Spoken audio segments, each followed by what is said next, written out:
आपल्यासोबत काँग्रेसचे वरिष्ठ नेते डॉक्टर नितीन राऊत आहेत। राऊत साहेब, जात प्रमाणपत्र मिळणं आणि त्याच्यानंतर जात वैधता प्रमाणपत्र मिळणं नोकरीसाठी विविध ठिकाणी ॲडमिशनसाठी अत्यंत आवश्यक असतं।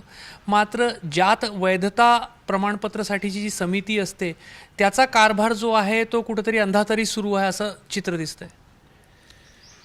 खरं पाहिलं तर जात वैधता प्रमाणपत्र अलीकडच्या काळामध्ये शाळा आणि कॉलेजेसमध्ये नोकऱ्यांमध्ये अनिवार्य झालेलं आहे आणि त्यामध्ये अनुसूचित जाती जमातीचे जे वैधता प्रमाणपत्र लागते त्याला 1950 पूर्वीचे दाखले लागतात, तर ओबीसीसाठी 1961 पूर्वीचे आणि नोमॅडिक ट्राईब्स जे आहेत त्यांच्यासाठी 1967 पूर्वीचे दाखले त्या ठिकाणी मागितले जातात।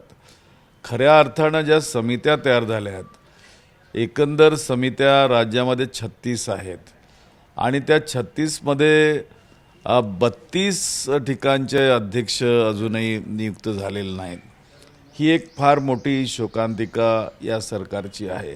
तर यामध्ये जेवढे समित्या असतात तेवढेच पोलीस उपअधीक्षकांची पदं असतात, त्यामध्ये सुद्धा 22 पदं रिक्त आहेत। एकूण जर चित्र पाहिलं आपण तर 360 पदं संपूर्ण राज्यामध्ये आहेत, त्यापैकी 132 पदं आज रिक्त आहेत। म्हणजे जवळपास 50% जवळपास त्या ठिकाणी रिक्त पदांची संख्या आहे। हे खरोखर म्हणजे आज ज्या रांगा लागतात जात वैधता प्रमाणपत्रासाठी घेण्यासाठी जो अवधी लागतो, त्यामुळं अनेक मुलांच्या ॲडमिशन्स वेळेवर होत नाही, अनेक मुलांना नोकऱ्यांमध्ये अडचणी निर्माण होतात। तर राज्य शासन या संबंधाने कुठंतरी उदासीन असल्याचं चित्र या ठिकाणी जाणवत आहे।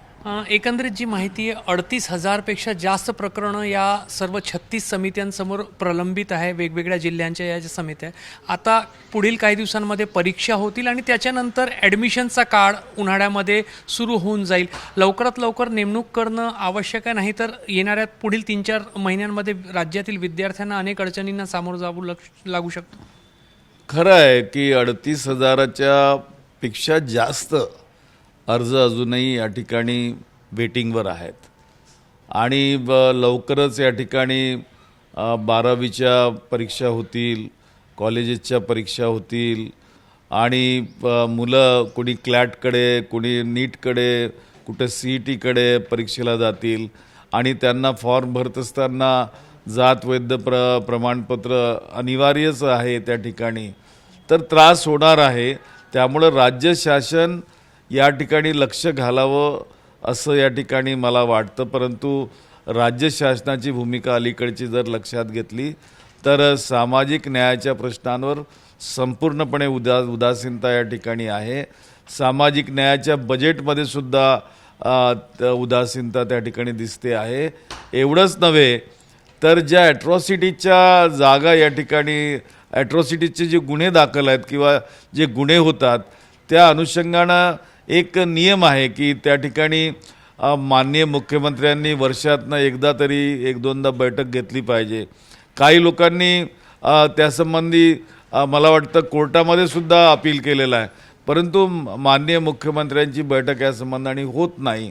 ही सुद्धा चित्र एकंदर बघितलं तर या प्रश्नांवर राज्य शासन संपूर्णपणे उदासीन आहे, त्यांची भूमिका नकारात्मक आहे। केव्हापासून बैठक झालेली नाही? अनेक वर्ष झाले या ठिकाणी मागचं शासन असल्यापासून या ठिकाणी बैठकाच झालेल्या नाहीत या प्रश्नांवर। सामाजिक न्यायमंत्र्यांनी याकडे लक्ष घालावं मागणी करणार काही पत्र लिहिलं? माननीय मुख्यमंत्र्यांनीच या ठिकाणी लक्ष घातलं पाहिजे। त्या संबंधाने मी निश्चितच पत्र लिहून त्यांना विचारणा करणार आहे त्या तिन्ही प्रश्नांवर, कारण अत्यंत गंभीर अशी प्रकरणं या ठिकाणी आहेत। आपण बघितलं असेल की 5-6 दिवसापूर्वी वृत्तपत्रात ही सुद्धा बातमी आली की अनेक विभागामध्ये अनुसूचित जाती जमातीचे पदं हे रिक्तच आहेत, ते सुद्धा भरलेले नाहीत। तर पदोन्नतीचे प्रश्न आहेत, अनेक प्रश्न आहेत। एकंदरीतच उदासीनता सामाजिक न्यायाच्या प्रश्नांवर या सरकारची दिसते आहे। अनुसूचित जाती जमातीला न्याय मिळू नये अशी भूमिका कदाचित शासनाची असूही शकते। तर जात प्रमाण संदर्भात जी काही वैधता करण्यासाठीच्या ज्या काही समित्या आहेत त्यामध्ये 36 पैकी 32 समित्यांचे अध्यक्षपद रिक्त असल्याचा एक आरोप होतोय आणि ही गंभीर स्थिती आहे. सामाजिक न्याय विभागाने याकडे त्वरित लक्ष घालावं अशी मागणी डॉक्टर नितीन राऊत यांच्याकडून होत आहे. कॅमेरामॅन अतुल हिरडेसह रजत वसिष्ठ, एबीपी माझा, नागपूर. एबीपी माझा, उघडा डोळे बघा नीट.